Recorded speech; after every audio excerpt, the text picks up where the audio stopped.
তো বন্ধুরা দেখো আমি স্নান করে 2 মিনিটের মতো রোদে গিয়েছিলাম শুধু জামা কাপড় শুকোতে দিতে। আর তার মধ্যেই এসে দেখছি আমার মুখটা কালো, কালো হয়ে গেছে, কালো স্পট। আমি বন্ধুরা কিন্তু রোদে কিন্তু সহ্য হয় না আমার স্কিনটা। রোদে গেলেই না আমাকে কেমন কালচিটে, কালচিটে ভাবটা চলে আসে। আ কি বলবো আমি পুরো একটা কালো হয়ে যায়।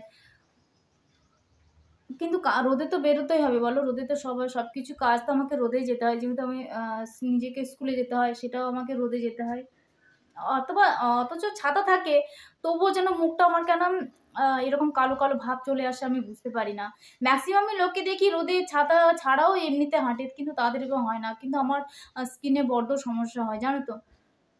সানস্ক্রিন মাখলেও হয়তো তার থেকে একটু প্রোটেক্ট হয় সানস্ক্রিনটা মাখার পরে।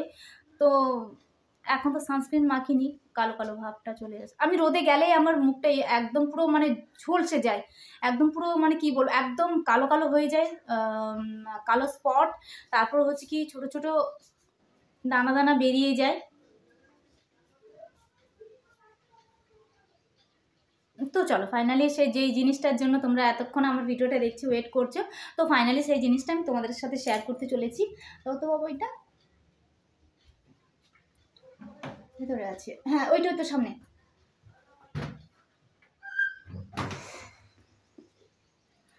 তো বন্ধুরা এখন তো কি বলবো, এটা হচ্ছে আমার এই বছরের বিবাহবার্ষিকীর গিফট। তো হাজব্যান্ড থেকে প্রতি বছরই আমি নিয়ে থাকি টুকিটাকি এটা ওটা আমি নিয়ে থাকি। তো দিনের পর দিন যা দ্রব্যমূল্য মানে বাজার বৃদ্ধি পাচ্ছে, যেভাবে হচ্ছে কি জিনিসের দাম বাড়ছে, তো মনে হয় না মানে এত বছর যা পেয়েছি কিংবা সেই প্রতি বছরের মতো পরের বছর যে আসছে বছর আবার পাবো বলে। কেন প্রতি আসছে বছর যা রেট হয়ে যাবে এই জিনিসের, বোধহয় আমার আর সম্ভব নয় কেনাকাটি করার জন্য, বিশেষ করে গয়না। অন্য কিছু হয়তো কেনাকাটি হয়েও যাবে, যেমন জামা, খাবার দাবার, সে তো হয়তো মিলে যেতে পারে, কিন্তু গয়নাগাটি কিংবা কোনো একটা সম্পত্তি কেনা, এটা বোধহয় আর আমার কপালে হবে না। এটা আজ এই 2025-এ বোধহয় এটাই আমার কাছে লাস্ট। কেননা হাজব্যান্ডের যেহেতু হচ্ছে কি এত বাড়ছে দিনের পর দিন, যে মানে বাড়ছে জিনিসের দাম, তো সেই অনুযায়ী কিন্তু মানে হাজব্যান্ড যে চাকরি করে, হাজব্যান্ড কিংবা যে কাজটাই করে, তার জন্য কিন্তু সেই মানে পয়সা সেই লেভেলে কিন্তু সেই টাকাটা কিন্তু বৃদ্ধি পায় না বা কিংবা পাচ্ছে না, যেহেতু সরকারি চাকরি না, এমনি একটা বেসরকারি।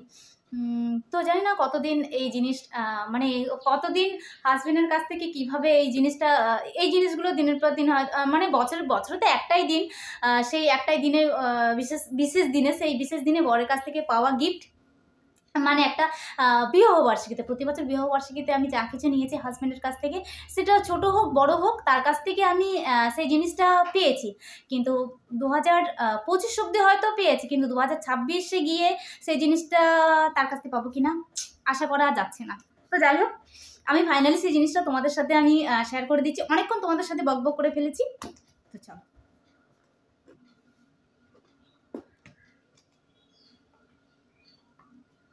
তো এই সেই আমার বিবাহবার্ষিকীর গিফট, এই এই বছরের বরের কাছ থেকে পেলাম। আর যত বিবাহবার্ষিকীর গিফট আমি পেয়েছিলাম, কিছুটা তোমাদের কাছে আমার শেয়ার করা হয়েছে, আর অনেকগুলো আছে যেগুলো আমি এখনও পর্যন্ত তোমাদের কাছে শেয়ার করিনি কিংবা শেয়ার করা হয়নি, যেহেতু ওগুলো একটু মানে অনেক দিনের হয়ে গেছে, পুরোনো সিস্টেম হয়ে গেছে, সেহেতু আমি তোমাদের সাথে শেয়ার করিনি সেইগুলো। তো এই যে দেখো, এটা হচ্ছে লাল পলা, ডিজাইনটা তোমাদেরকে আমি দেখিয়ে দিই, জানি না কতটা ফুটছে, বুঝতে পারছো কিনা। তো এই ডিজাইনটা কিন্তু আমার অতটা পছন্দের নয়, আমি একটু একটু আলাদা অন্য ডিজাইন একটা দিতে চেয়েছিলাম। তো সেহেতু ওনার কাছে এই যে চুড়িটা, এই চুড়িটা ওনার কাছে ছিলেন না, অন্য মডেলের ছিলেন না, অন্য ডিজাইনের ছিলেন না। তো এটাই ওনার কাছে ছিলেন। তো বললেন অন্য ডিজাইন দিলে কিন্তু আরও অনেকটা সোনা পরিমাণে দিতে হবে। তো অনেকটা সোনা যেমন দেবো, তেমনি তো আমার অনেক টাকাও ইনভেস্ট করতে হবে। বাট আই থিঙ্ক আমার কাছে অত টাকা ছিল না, হাজব্যান্ডের অত টাকা দেওয়ার সামর্থ্য হয়ে ওঠেনি। তবে এটার জন্য যা দিয়েছে তাও অনেক দিয়েছে, অনেক দিয়েছে। আর যদি আমি অনেকটা মোটা করে নিই, ভারী করে নিই, তার সাথে যে অনেকটা টাকা লাগবে, সেই টাকাটা সেই সময় ছিল না। যেইটুকু টাকা ছিল সেইটুকুতে এটা হয়েছে।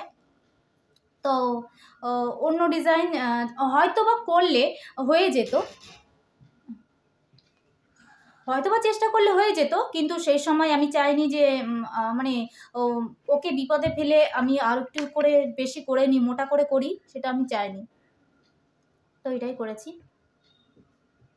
তো এটার জন্য কিন্তু অনেকটা টাকা গেছে। আর এটা কিন্তু তোমরা এটা কিন্তু ভারী, এটা কিন্তু সোনাটাও কিন্তু অনেকটা পড়েছে। তবে সেই অনুযায়ী কিন্তু ডিজাইনটা কিন্তু আমার পছন্দ না, তবুও পড়তে হবে, যেহেতু মানে মানে নিয়ে নেওয়া হয়েছে, সেহেতু পড়তে হবে। তো জানি না তোমাদের কেমন লাগবে, আমার তো অবশ্যই পছন্দ অতটা হয়নি। তবে হ্যাঁ, আর একটা আশা রাখছি যে এটা হয়তো আমি সেভাবে নাও করতে পারি, তবে আর একটা অন্য একটা করার ইচ্ছে আছে, তবে এখন হবে না।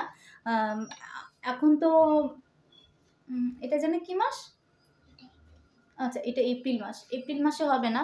তবে কিছু কয়েক মাস পরে আমার একটা মানে আমার না, আমার হাজব্যান্ডের একটা অ্যাকাউন্টের থেকে টাকা পাওয়ার কথা আছে।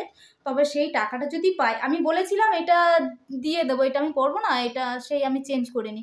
বললো না, এটা যখন নিয়ে এসছো তখন রেখে দাও, আমি যখন টাকাটা আমার পাবো তো ওখান থেকে দিয়ে আমি চেষ্টা করব ততদিনে একটু আরও একটু এর থেকে ভারী করে করার জন্য আর মনের মতো করার জন্য।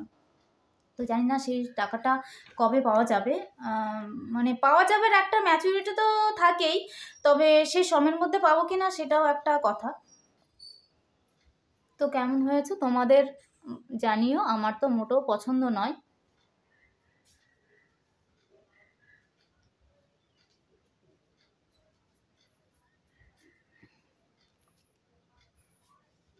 তো একটুখানি আমি পড়ে নিই। আর দেখো আরেকটু, এটা দেখো আমার থেকে কিন্তু অনেকটাই মানে বড় হয়েছে, অনেকটাই বড় হয়েছে, যেহেতু অনেকটা রোগা আমি, সেহেতু অনেকটা বড় হয়েছে, দেখো হাতে অনেকটাই বড় হয়েছে।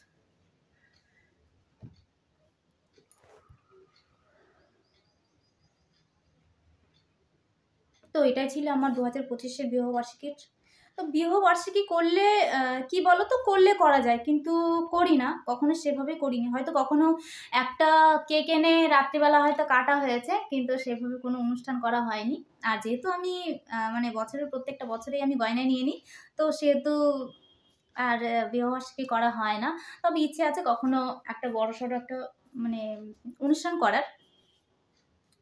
তবে ইচ্ছে ইচ্ছে তো মানুষের অনেক কিছুই থাকে বলো, কিন্তু সামর্থ্য অনুযায়ী হবে কিনা আমি বলতে পারবো না। কেননা আমি যেই সময়টা আমি পারবো সেই সময় গিয়ে বলবো হ্যাঁ আমি পেরেছি, আমার হচ্ছে, কিন্তু যে সময় আমি পারছি না, আপাতত আমার এখনো হয়নি, তো আমি করিনি, সে তো আমি বলবো না যে হ্যাঁ আমার হবে, কখন হবে আমি জানি না।